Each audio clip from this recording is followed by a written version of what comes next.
Sir అన్నీ అన్నీ అందుబాటులో ఉండి మనిషికి అన్ని సుఖాలు అందుబాటులో ఉండి వైరాగ్యం అన్నీ అందుబాటులో ఉండి వైరాగ్యంలో ఉండడం అన్నది చాలా గొప్ప విషయం. ఆ స్టేటస్ మీకు ఎలా సాధ్యమైంది?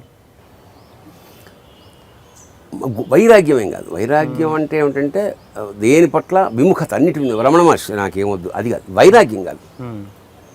నేను బేసిక్గా మధ్యతరగతి వాడిని కాబట్టి మధ్యతరగతి లక్షణం ఏమిటంటే ఇంకొక రొట్టె ఉంటే బాగుండు, ఇంకొక జత లేకపోవడం అంటే అస్సలు లేకపోవడానికి ఇంకొకటి లేకపోవడానికి తేడా ఉంది మధ్యతరగతి కూడా. అది నా నేచర్. అంటే నేను మధ్యతరగతిలో పుట్టాను. మధ్యతరగతి అట్మాస్ఫియర్ నాకు ఇష్టం. 5 స్టార్ హోటల్లో నాకు నిద్ర పట్టదు. కొంచెం అంటే this is not my cup of tea. ఒక పెంకుటీలు చూడగానే నాకు ఆత్మ చక్కని లేస్తుంది. నేను పల్లెటూరులో ఎక్కడన్నా షూటింగ్కి వెళ్ళినప్పుడు కూడా ఈ పాక హోటల్లో ఇడ్లీ తినడానికి ఎక్కువ ఎంజాయ్ చేస్తా. 5 స్టార్ మేము 5 స్టార్ హోటల్లో ఉంటాం, సినిమా వాళ్ళు శ్మశానంలో ఉంటాం, కానీ ఆ మధ్యతరగతి నేచర్ ఉంటుంది. ఇప్పుడు వాళ్ళు మా ఇంటికి వచ్చిన మా పిల్లల్ని అంటే కారు ఉండి కూడా నేను బస్సులోనే పంపిస్తున్నాను. నాకు వాళ్ళకి లేకపోవడం తెలియాలి అనే ఫీలింగ్. అంచేత నాకు చాలా ఆశ్చర్యంగా చాలామంది జనరల్గా పెద్దవాళ్ళకి ఒక అరడజన్ చెప్పుల జతలు ఉంటాయి కదా, నాకు 2 ఉంటాయి అంతే.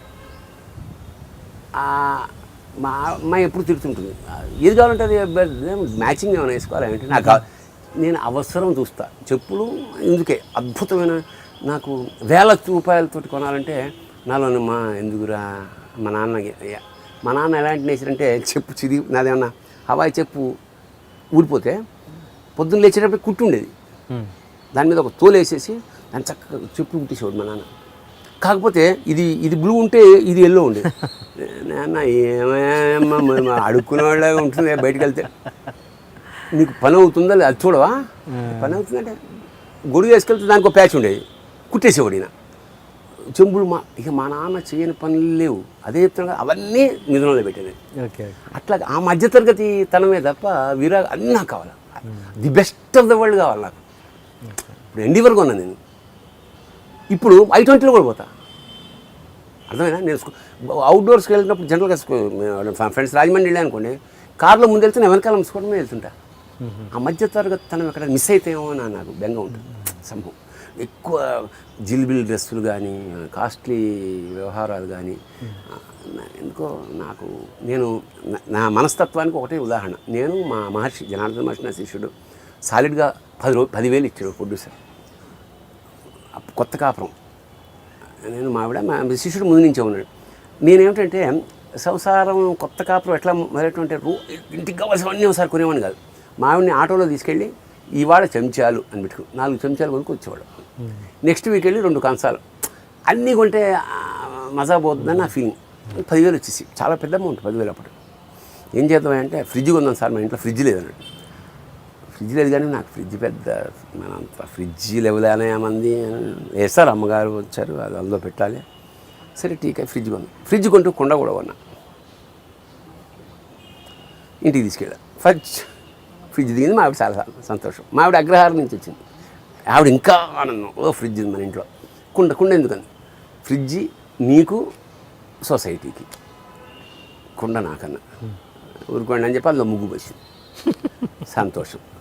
నేను లేకుండా వీళ్ళిద్దరు వెళ్ళి ఆ వాటర్ బాటిల్స్ కొనుక్కురావాలని ఇద్దరు వెళ్ళారు ఆటోలో, కారు లేదు. మా మహర్షి మా ఆవిడ అప్పుడే బిస్లరీ వచ్చిన కొత్త 6 బాటిల్ కొన్నారు. కొని అంటే నేను వాటర్ బాటిల్స్ పెడతారు కదా అందులో, అవి కొనాలి యాక్చువల్గా. వీళ్ళు బిస్లరీ ఫుల్ వాటర్ బాటిల్ కొనేసి మా శిష్యుడు అన్నీ కింద అక్కడ దుకాణం ముందే పోసేసి 6 బాటిల్ తీసుకొచ్చి అందులో పెట్టాడు. కొన్నాం సార్ అని. నీళ్ళేమన్నా నీళ్ళు ఎందుకు సార్ పారబోసం వెయిట్ నీ అబ్బాయి నీళ్ళతో చాలా నువ్వు గ్యారంటీగా రైటర్ అవుతారా బాబు అయ్యాడు. అసిస్టెంట్ రాడు జనార్దన్. తర్వాత చాలా పాపులర్ కన్నడ రైటర్. అంటే అది వైరాగ్యం అనేది లేదు నాకు. చాలామంది ఏమనుకుంటారంటే శివతత్వాలు రాస్తున్నాడు కాబట్టి ఇంకా అన్నం తినకుండా ఇలా అదేం కాదు. నేను అన్నీ ఎంజాయ్ చేస్తాను. శివుణ్ణి కూడా నాకు దేవుడు కూడా బోరు కొడతాడు, అప్పుడు మానేస్తాను. మా నాన్నలకి మా అన్నలకి మేము భయపడ్డాం, వణికాం. ఇప్పుడు మా పిల్లలకి వణుకుతున్నాం. మేము ఇద్దరికీ వణికే ఒక విచిత్ర జాతి మాది అన్నమాట. అంటే ఏంటి, ఇంటికి రాము, నువ్వు గట్టిగా కోప్పడితే ఇవాళ పిల్లాడిని కోప్పలుగామా కొట్టగలమా ఇవాళ? కొడితే ఫోన్ వస్తుంది, మీ అబ్బాయి కనపట్లేదు అని చేత మేము వాళ్ళకి భయపడ్డాం, నెక్స్ట్ జనరేషన్కి భయపడతాం. ఏమీ సిస్టమేటిక్ లేదు.